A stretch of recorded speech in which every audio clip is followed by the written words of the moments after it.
सुधा का पति राम सजीवन दूर संचार महकमे में लाइनमैन था। एक दिन काम के दौरान वह खंभे से गिर गया। उसे गहरी चोट लगी। अस्पताल ले जाते समय रास्ते में उसने दम तोड़ दिया। सुधा की जिंदगी में अंधेरा छा गया। वह कम पढ़ी लिखी देहाती औरत थी। उसके 2 मासूम बच्चे थे। बड़ा बेटा पहली क्लास में पढ़ता था और छोटा 2 साल का था। पति का क्रियाकर्म हो गया तो सुधा ससुराल से मायके चली आई। वहां उसके बड़े भाई सुखनंदन ने कहा, बहन जो होना था वह तो हो ही गया, गम भुलाओ और आगे की सोचो। बताओ कि नौकरी करोगी? बहनोई की जगह तुम्हें नौकरी मिल जाएगी। एक नेता मेरे जानने वाले हैं, उनसे कहूंगा तो वे जल्दी ही तुम्हें नौकरी पर रखवा देंगे। कुछ तो करना ही होगा भैया, वरना इन बच्चों का क्या होगा। लेकिन मैं 8वीं जमात तक ही तो पढ़ी हूँ, क्या मुझे नौकरी मिल जाएगी? सुधा ने पूछा। चपरासी की नौकरी तो मिल ही जाएगी, मैं आज ही नेता से मिलता हूँ, सुखनंदन बोला। सुखनंदन की दौड़ धूप काम आई और सुधा को जल्दी ही नौकरी मिल गई। बहन तुम बच्चों को लेकर शहर में रहो, मैं वहाँ आता जाता रहूंगा, कोई चिंता की बात नहीं है। तुम्हारी तरह बहुत सी औरतें हैं दुनिया में जो हिम्मत से काम लेकर अपनी और बच्चों की जिंदगी संवार रही हैं। सुखनंदन ने बहन का हौसला बढ़ाया। सुधा शहर आ गई और किराए के मकान में रहकर चपरासी की नौकरी करने लगी। उसने पास के स्कूल में बड़े बेटे का दाखिला करा दिया। सुखनंदन सुधा का पूरा ख्याल रखता था। वह बीच बीच में गांव से राशन वगैरह लेकर आया करता था। फोन पर तो रोज ही बात कर लिया करता था। सुधा खूबसूरत और जवान थी। महकमे के कई अफसर और बाबू उसे देखकर लार टपकाते रहते थे। उससे नजदीकी बनाने के लिए भी कोई उसके प्रति हमदर्दी जताता तो कोई रुपए पैसे का लालच देता। सुधा का मकान मालिक भी रसिया किस्म का था, वह नशेड़ी भी था। सुधा पर उसकी नीयत खराब थी। कभी कभी शराब के नशे में वह आधी रात में उसका दरवाजा खटखटाया करता था। आते जाते कई मन चले भी सुधा को छेड़ा करते थे। किसी तरह दिन कटते रहे और सुधा खुद को बचाती रही। उसके साथ राजू नाम का एक चपरासी काम करता था। वह उसका दीवाना था, लेकिन दिल की बात जबान पर नहीं ला पा रहा था। सुधा को राजू अक्सर घर भी छोड़ दिया करता था। कुछ दिनों बाद राजू सुधा को घुमाने फिराने भी लगा। सुधा को भी उसका साथ भाने लगा। वह राजू से खुलकर हंसने बोलने लगी। जल्दी ही दोनों के बीच प्यार हो गया। अब तो राजू उसके घर आकर उठने बैठने लगा। सुधा के बच्चे उसे अंकल कहने लगे। वह बच्चों के लिए खाने पीने की चीजें भी लाया करता था। सुधा के पड़ोस में एक और किराएदार रहता था। राजू ने उससे दोस्ती कर ली। एक दिन वह किराएदार अपने गांव जाने लगा तो राजू ने उससे मकान की चाबी मांग ली। दिन में उसने सुधा से कहा, आज रात मैं तुम्हारे साथ गुजारूंगा, लेकिन कैसे, बच्चे भी तो हैं। सुधा ने समस्या रखी। उसकी चिंता तुम बिल्कुल न करो। यह कहकर उसने जेब से चाबी निकाली और कहा, यह देखो मैंने सुबह ही इंतजाम कर लिया है। आज तुम्हारा पड़ोसी गांव चला गया है। रात को मैं आऊंगा और उसी के कमरे में। सुधा मुस्कराई और फिर शर्माकर उसने सिर झुका लिया। उसकी भी इच्छा हो रही थी और वह राजू की बाहों में समा जाना चाहती थी। राजू देर रात शराब के नशे में आया। उसने सुधा के पड़ोसी के मकान का दरवाजा खोला। आहट मिली तो सुधा जाग गई। उसके दोनों बेटे सो रहे थे। उसने आहिस्ता से अपना दरवाजा बंद किया और पड़ोसी के कमरे में चली गई।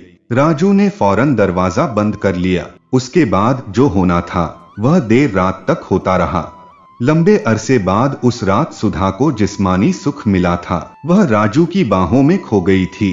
तब के राजू चला गया और सुधा अपने कमरे में आ गई। सुधा और पड़ोसी के मकान के बीच जो दीवार थी उसमें दरवाजा लगा था। पहले जो किराएदार रहता था उसने दोनों कमरे ले रखे थे।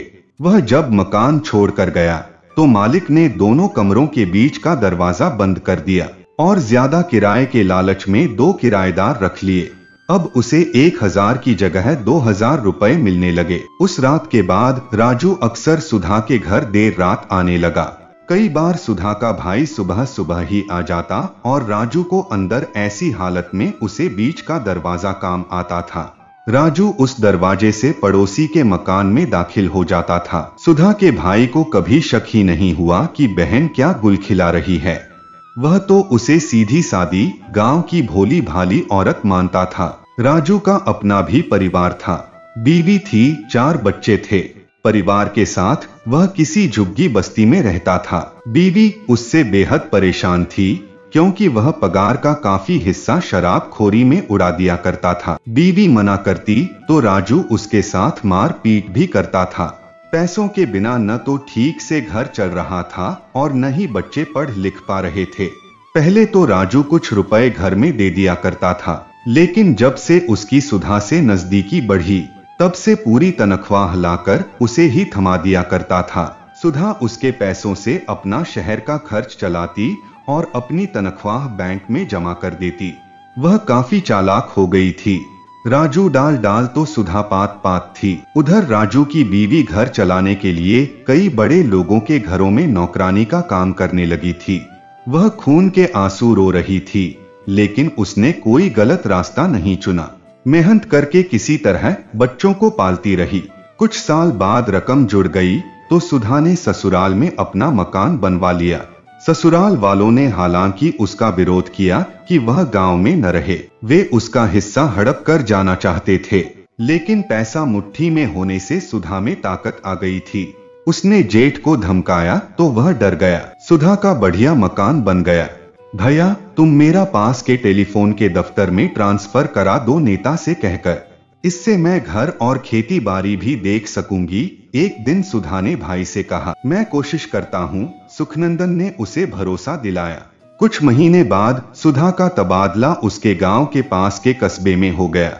यह जानकारी जब राजू को हुई तो वह बेहद गुस्सा हुआ और बोला, मेरे साथ इतनी बड़ी गद्दारी, तुम्हारे चलते मैंने अपने बाल बच्चे छोड़ दिए और तुम मुझे छोड़कर चली जाओगी। ऐसा कतई नहीं होगा। या तो मैं तुम्हें मार डालूंगा या खुद ही जान दे दूंगा। तुम्हारी जुदाई में बर्दाश्त नहीं कर पाऊंगा। राजू, तुम मरो या जियो, इससे मेरा कोई मतलब नहीं। यह मेरी मजबूरी थी कि मैंने तुमसे संबंध बनाया। तमाम लोगों से बचने के लिए मैंने तुम्हारा हाथ पकड़ा। अब मेरा सारा काम बन चुका है। मुझे हाथ उठाने के बारे में सोचना भी नहीं, वरना जेल की हवा खाओगे। आज के बाद मुझसे मिलना भी नहीं, सुधा ने धमकाया। राजू डर गया। वह सुधा के सामने रोने गिड़गिड़ाने लगा, लेकिन सुधा का दिल नहीं पसीजा। अगले ही दिन वह मकान खाली कर गांव चली गई। प्यार में पागल राजू सुधा का गम बर्दाश्त नहीं कर सका। कुछ दिन बाद उसने फांसी लगाकर खुदकुशी कर ली। जब राजू की पत्नी को उसके मरने की खबर मिली तो वह बोली, मेरे लिए तो वह बहुत पहले ही मर गया था। उसने मुझे इतना रुलाया कि आज उसकी मिट्टी के सामने रोने के लिए मेरी आंखों में आंसू नहीं बचे हैं। यह कहकर वह बेहोश होकर गिर पड़ी। राजू के घर के सामने लोगों की भीड़ लग गई। लोग पानी के छींटे मारकर उसकी पत्नी को होश में लाने की कोशिश कर रहे थे, लेकिन वो होश में नहीं आई। तो दोस्तों, यह थी हमारी आज की कहानी। उम्मीद करते हैं आपको पसंद आई होगी। आपका क्या कहना है इस कहानी के बारे में कमेंट करके हमें जरूर बताएं। वीडियो को लाइक करके चैनल को सब्सक्राइब कर लीजिए। साथ में घंटी को दबाकर ऑल पर सेट कर लीजिए ताकि आने वाली वीडियो आपको तुरंत मिले। तो दोस्तों, मिलते हैं एक और नई कहानी के साथ। तब तक के लिए धन्यवाद।